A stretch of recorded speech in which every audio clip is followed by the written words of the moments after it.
em 1 Tessalonicenses, capítulo 4. Aleluia.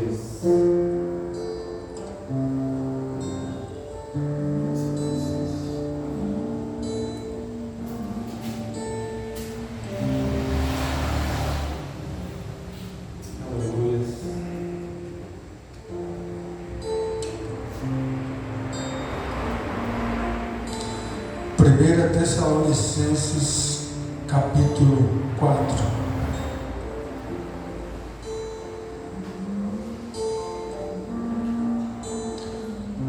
Versículo 1 diz assim: Quanto aos mais, irmãos, já os instruímos acerca como viver a fim de agradar a Deus. E de fato, assim vocês estão procedendo. Agora lhes pedimos e exortamos no Senhor Jesus que cresçam nisso cada vez mais. Pois vocês conhecem os mandamentos que lhes demos pela autoridade do Senhor Jesus. A vontade de Deus é que vocês sejam santificados. Abstenham-se da imoralidade sexual. Cada um saiba controlar o próprio corpo de maneira santa e honrosa, não com a paixão de desejos desenfreados, como os pagãos que desconhecem a Deus. Neste assunto, ninguém prejudique a seu irmão, nem dele se aproveite. O Senhor castigará todas as práticas, como já lhes dissemos e asseguramos. Porque Deus não nos chamou para a impureza, mas para a santidade. Portanto, aquele que rejeita estas coisas não está rejeitando o homem, mas a Deus, que lhes dá o seu Espírito Santo. Amém? Glória a Deus.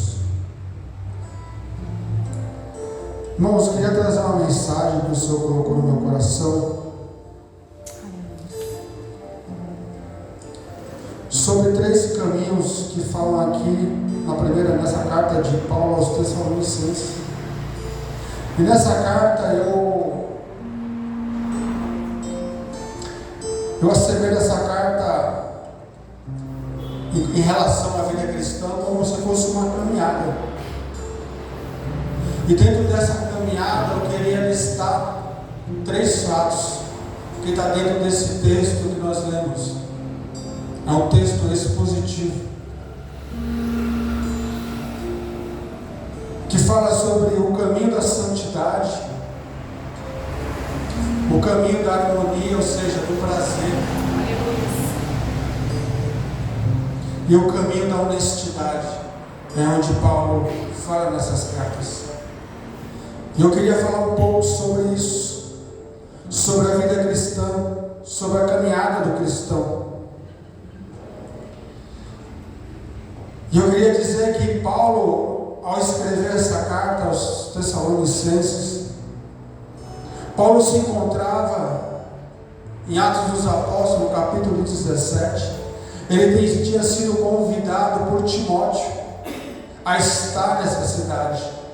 Então a Bíblia diz que em Atos 17, diz que passando Paulo por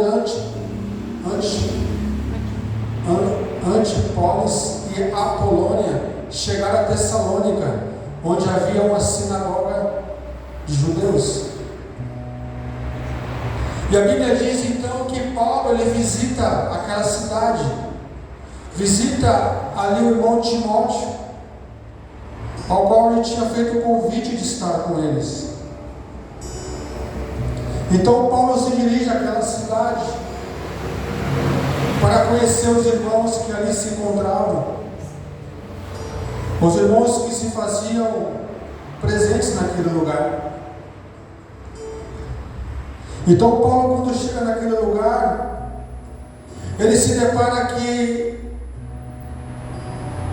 naquele lugar onde viviam gregos, dizendo que existia Jesus, que Jesus era o Deus do mundo. Então a Bíblia diz que Paulo, ao começar a anunciar esse evangelho, Paulo, ao começar a dizer que Jesus, ele era o Deus, o Senhor do mundo, Paulo levanta dentro daquela cidade algumas controvérsias entre o povo. Paulo então começa a pregar, a falar sobre Jesus Cristo, e ele começa a dizer que Jesus Cristo é rei, e é ele que governa todo o mundo. Então a Bíblia diz que os gregos que viviam ali, eles criam uma confusão, que para eles existia já um rei naquele lugar, que era César. Então é gerada uma confusão no meio deles, daqueles que conheciam sobre o Evangelho e aqueles que ainda não conheciam. Então Paulo ali começa então a ser perseguido por aqueles irmãos. Alguns irmãos então vai levar até César. Diz a César então que chegou um forasteiro, chegou um homem de fora daquela cidade dizendo que existe outro rei, que existe outro rei, está sendo pregado ali, levando ao povo a uma grande confusão. E a Bíblia diz que aquele povo que vivia em Tessalônica, os tessalonicenses, eles eram inseridos numa cultura politeísta. O que é uma cultura politeísta? É uma cultura que você adora vários deuses. Era uma cultura inserida onde eles adoravam outros deuses, a não ser Jesus, porque eles ainda não conheciam, eles ainda não tinham parte sobre o Evangelho ainda de Cristo. Então a Bíblia diz que ali causa um alvoroço naquela cidade. Então ali Paulo, quando ele começa a pregar sobre isso, ele começa a gerar confusão, porque a Bíblia diz que dentre aquele povo, como eles viviam numa cultura politeísta, muitos viviam de modo ao qual desagradavam ao Senhor, desagradavam a Deus. Então Paulo começa a bater em alguns pontos que eu quero refletir com você nessa noite. Um ponto de como eu e você, como nós que conhecemos a Jesus Cristo, levamos a nossa vida cristã diante de uma sociedade corrompida, diante de uma sociedade ao qual está sendo deteriorada pelo o costume desse mundo, está sendo deteriorada pelos valores do Evangelho. Então Paulo ele começa a bater numa sociedade onde elas viviam promiscuamente a sua vida, tanto adorando a outros deuses, como adulterando com várias mulheres, como saindo com várias mulheres, como agindo desonestamente diante das pessoas, tirando vantagem próprias para si. Então Paulo, quando ele levanta sobre isso, ele fala sobre isso, sobre a promiscuidade, sobre aqueles como eles viviam. Eu faço um paralelo muito com a vida que nós vivemos hoje, que quando Paulo toca nesse assunto, ele toca no meio de uma cultura ao qual está acostumada a viver daquela maneira, de uma cultura a qual estava sempre fazendo daquilo que foi lhe apresentado, daquilo que foi lhe permitido, sem nenhuma censura. E muitas das vezes nós, como conhecemos a Cristo, o Evangelho de Cristo, nós precisamos mudar na nossa vida, na nossa conduta, no nosso modo de ser, no nosso modo de viver, não andar mais como outrora nós andávamos, porque Cristo agora é que conduz a nossa vida, porque após eu e você termos aceitado, termos sido inseridos no amor de Jesus a qual nós sejamos participante do corpo de Cristo. Cristo colocou para mim e para você as condutas a qual nós deveríamos praticar, que é qual não mais ao mundo que nós vivíamos antes, porque antes, quando nós ainda não conhecemos a Jesus Cristo, nós praticávamos as coisas que o mundo nos oferecia, e o mundo nos oferecia promiscuidade, o mundo nos oferecia desonestidade perante os meus irmãos, o mundo nos oferecia vantagem para nós mesmos, lesando os nossos irmãos. Então, quando nós conhecemos a Jesus Cristo, criou um conflito dentro de mim, dentro de você, porque a Bíblia nos chama para a santidade, a Bíblia nos chama para que eu e você venhamos viver santo como Jesus foi. Aleluia. Então, quando o Evangelho chega até a mim, chega até a você, ele se depara com o velho homem, com a cultura que nós vivíamos. Então o Evangelho começa a gerar um confronto dentro de nós, entre o Espírito Santo de Deus e a nossa carne. Começa a ser gerado dentro de mim e de você um conflito ao qual Paulo explica, que ele diz assim: olha, o bem que eu quero fazer eu não faço, mas o mal que eu não quero fazer, esse eu acabo fazendo. Ou seja, o Espírito e a carne, ele entram em conflitos, porque o Espírito Santo de Deus que habita em mim e em você, ele quer chamar a Deus, ele quer o Abba Pai, a presença de Deus, ele quer a santificação para que nós venhamos chegar a ficar próximo ao Senhor. Mas a nossa carne que é corruptível, a nossa carne que é pecaminosa, porque nós fomos concebidos no pecado, essa carne ela é tendenciosa a práticas que não agradam ao Senhor, práticas essas que é não agradar ao Pai de maneira desonesta, de maneira promíscua, na sexualidade, na traição, no adultério, essas práticas ao qual a sociedade nos coloca sobre nós e fala para nós que é normal. E quando nós conhecemos a Cristo,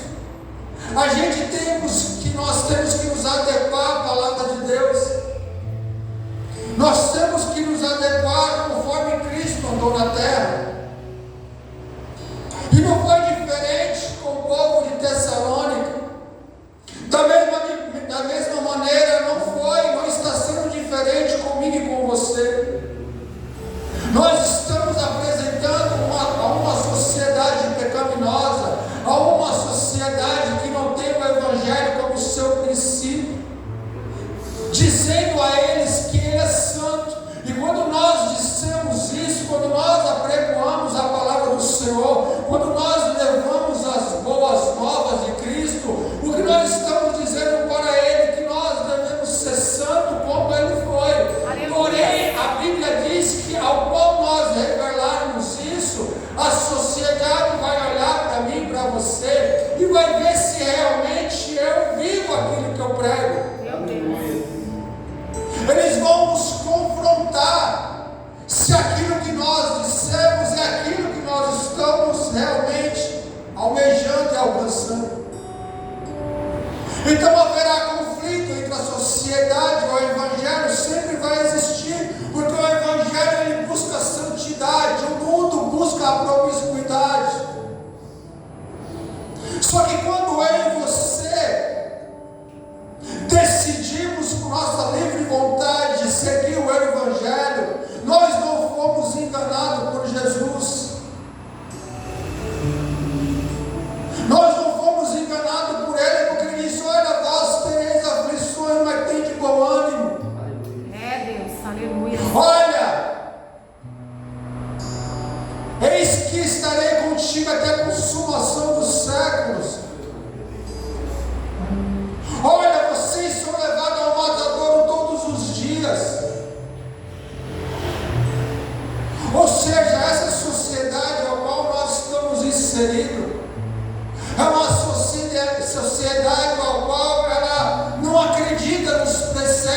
Jesus. Elas não acreditam na doutrina de Jesus, elas não acreditam na salvação, porque se eles acreditassem na salvação, eles estavam diante do Senhor, eles estavam buscando a sua santidade, eles estavam buscando aquilo que é reto aos olhos do Senhor. E Paulo, quando ele começa a pregar isso, ele começa a ser perseguido em Tessalônica, eles começam a perseguir Paulo. Então Paulo, ele é convidado a sair daquela cidade. A notícia chega até César. César então manda prender Paulo. A Bíblia diz que Paulo e Silas, então eles fogem daquela cidade. Eles saem daquela cidade ao qual estava Timóteo.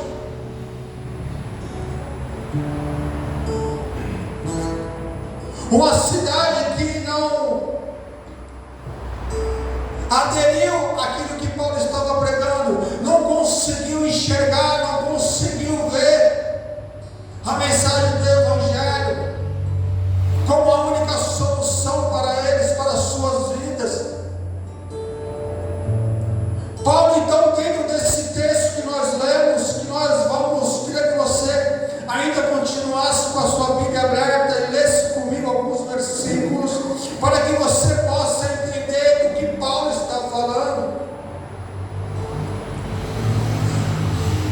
Quando ele fala sobre o caminho de santidade, que está entre o versículo do 1 ao 8,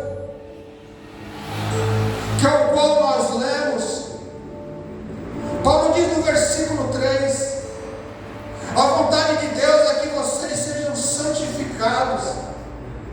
Era Paulo pregando para eles. Mas do que eu devo ser santificado? Essa é a pergunta. Mas do que eu preciso me santificar? E Paulo diz: abstenha-se da imoralidade sexual, porque tanto ele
corrompida nos seus desejos carnais.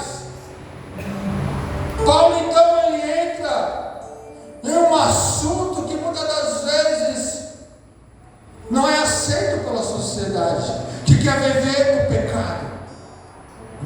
Porque quando nós vivemos no pecado, nós não aceitamos repreensão, porque o pecado ele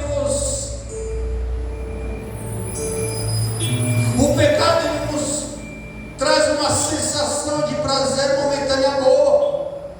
Mas a Bíblia diz que essa sensação de prazer momentânea boa, ela vai nos levar para o inferno.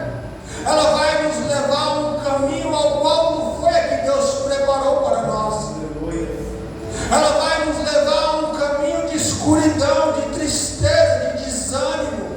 Vai levar a um caminho ao qual muitas das vezes nós não vamos ter força para sair de lá.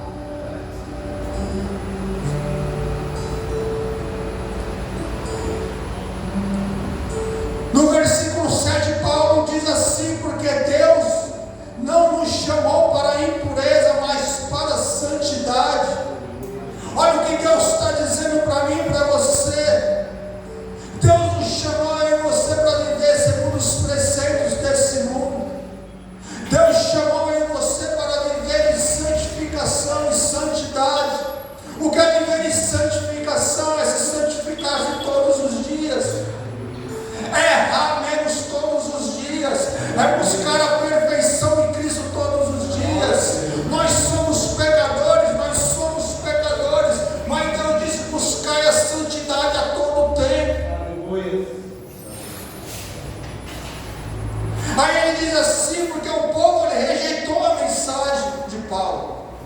Aí Paulo diz assim para ele: portanto, aquele que rejeita essas coisas não está rejeitando a homem, não está rejeitando a mim, mas Deus que lhe dá pelo Espírito Santo.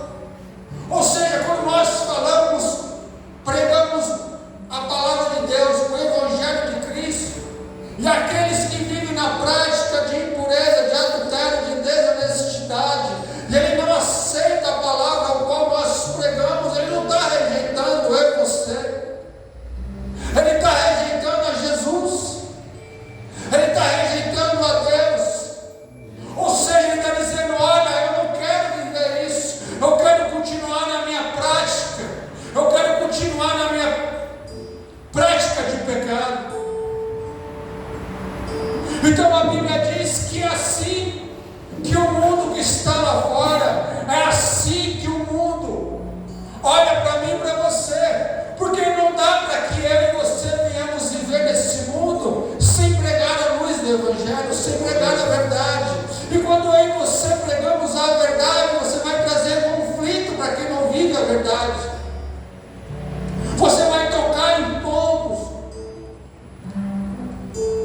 de promiscuidade, de desonestidade. Você vai tocar em pontos, em pecados que as pessoas não querem deixar.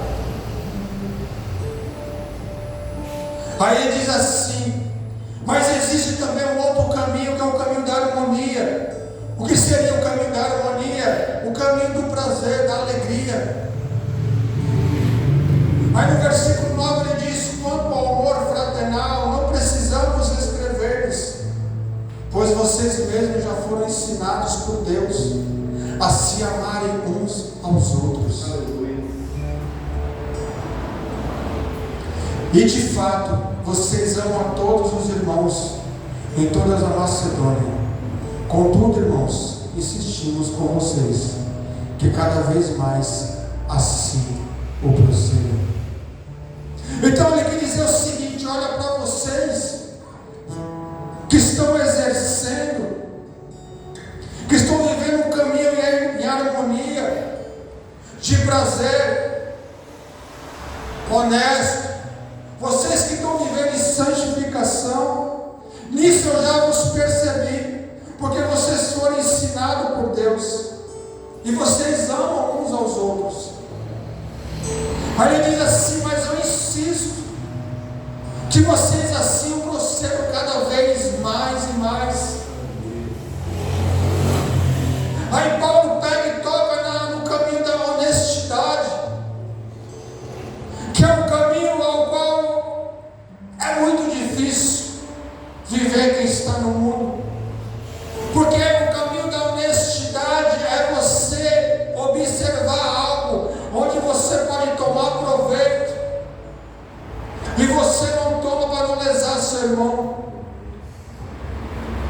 Mas sabe aquele ditado que a ocasião faz o ladrão? É quando você vê uma oportunidade de lesar seu irmão e falar: olha, eu vou agir aqui. Aí você olha para a palavra de Deus e ele diz: olha, esforce para não praticar tais atos, onde as pessoas não estão te vendo, te observando, e você pode ser desonesto ali,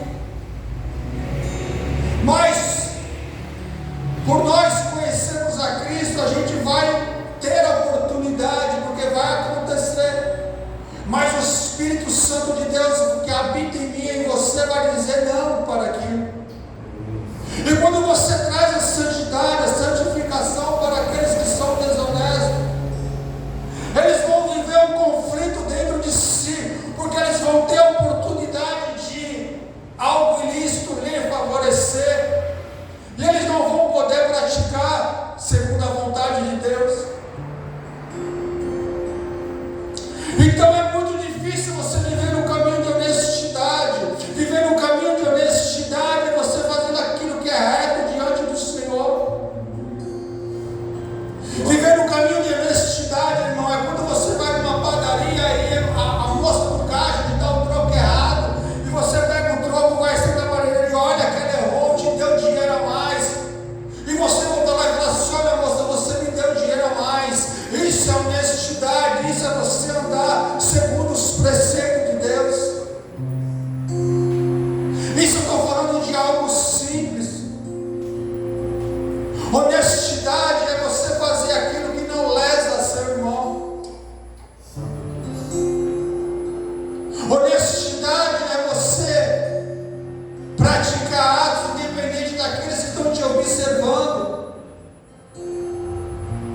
Atos que você terá galardão no céu, não diante dos homens. Glória a Deus. Porque muitas das vezes nós fazemos atos de honestidade hoje em dia e as pessoas se surpreendem quanto que isso deveria ser algo normal para mim e para você. Quando você encontra um celular no carro, quando você encontra algo, um objeto que não é seu e você devolve para o seu proprietário, para o dono, você está praticando ato de honestidade. E as pessoas, quando vê você agindo desta maneira, ela vê algo diferente em você. Por quê? Porque o mundo ele está corrompido no pecado. O mundo ele está corrompido na desonestidade, na impureza. E quando pessoas encontram gente como eu e você, homens e mulheres, que tentam seguir a palavra de Deus honestamente, eles ficam abismados. Eita, Jesus, é dessa forma. Ele te agradece com um olhar de espanto, sendo que aquilo deveria ser algo natural de todo ser humano, independente de eu servir a Deus ou não, eu deveria ser honesto, eu deveria praticar a honestidade, assim é. Então esse é um caminho ao qual nós vivemos, que nós estamos cercados de diversas pessoas que não praticam o nosso direito, pessoas que querem tirar vantagem de tudo e de todos, pessoas que têm a oportunidade de ganhar alguma coisa sobre você, ela vai ganhar. Por quê? Porque ela está inserida nessa cultura de ter a vantagem para si, de ter vantagem sobre a vida do irmão. Ela se sente bem quando ela faz isso. E quando nós pregamos a palavra de Deus e dizemos que isso não agrada ao Senhor, vai confrontar com o seu pecado, vai confrontar com as suas práticas.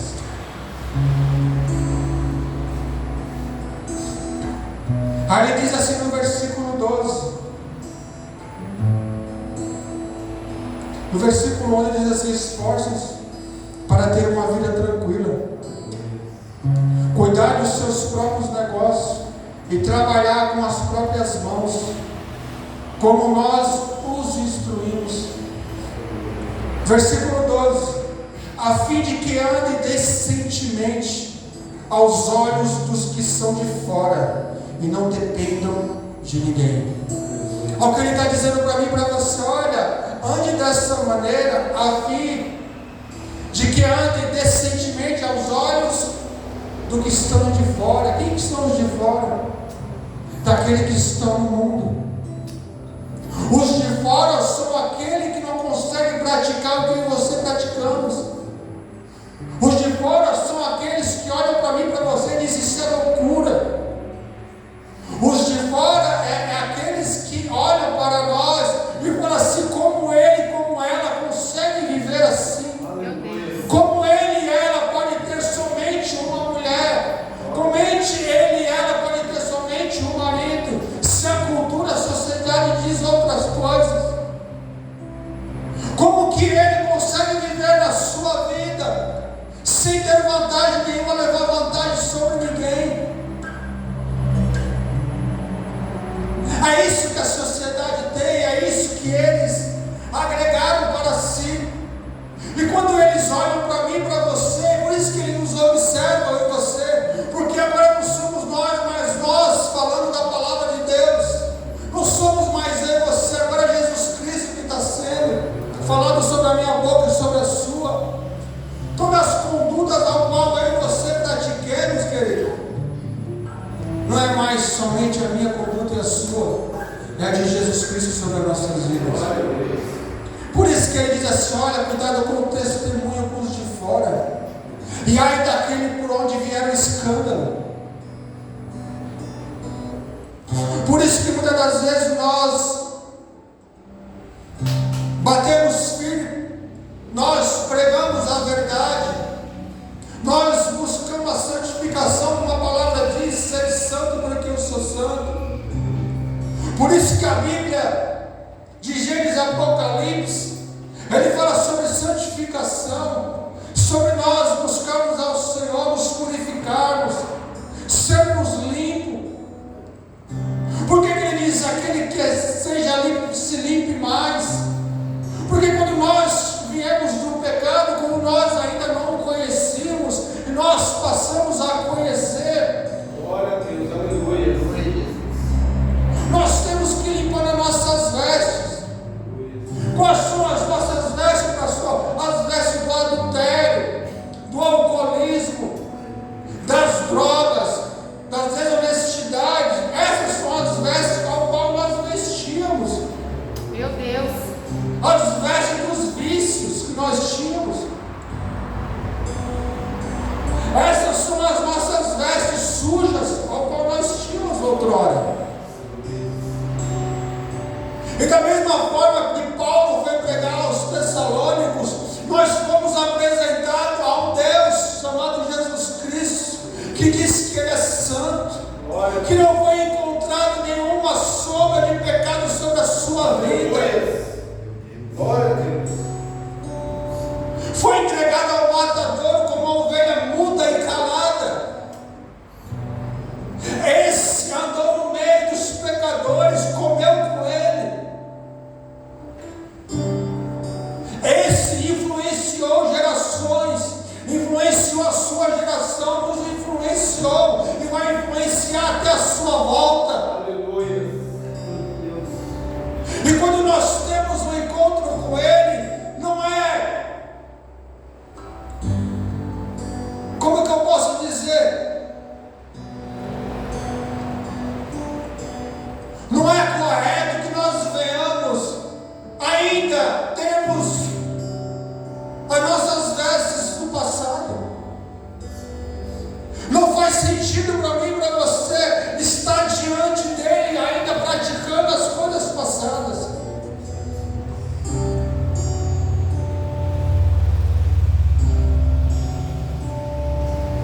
É como se não fizesse sentido para mim e para você quando nós viemos a encontro com ele. Imagina se eu e você diante do Senhor. Eu sempre penso nisso. Imagine se você diante do Senhor. Você tem um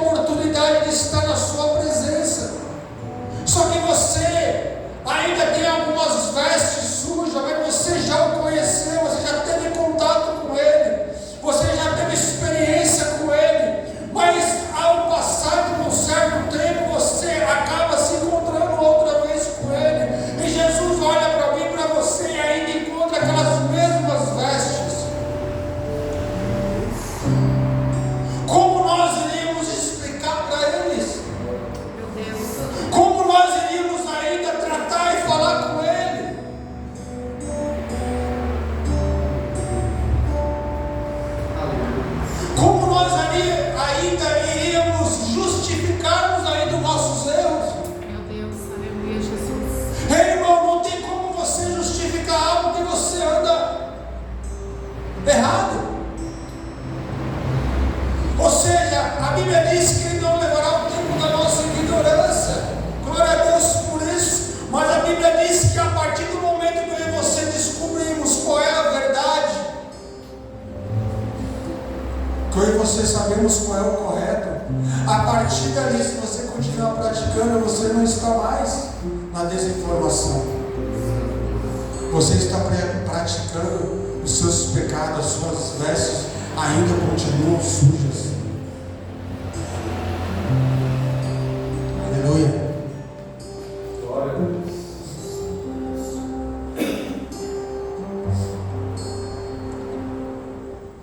Então você que me pergunta quando eu estou diante de Deus, estou finalizando. Eu sempre me pergunto quando eu estou diante de Deus, quando eu venho cultuar o Senhor. Senhor, estou tendo mais uma oportunidade de entregar o meu culto a Ti. Meu Deus.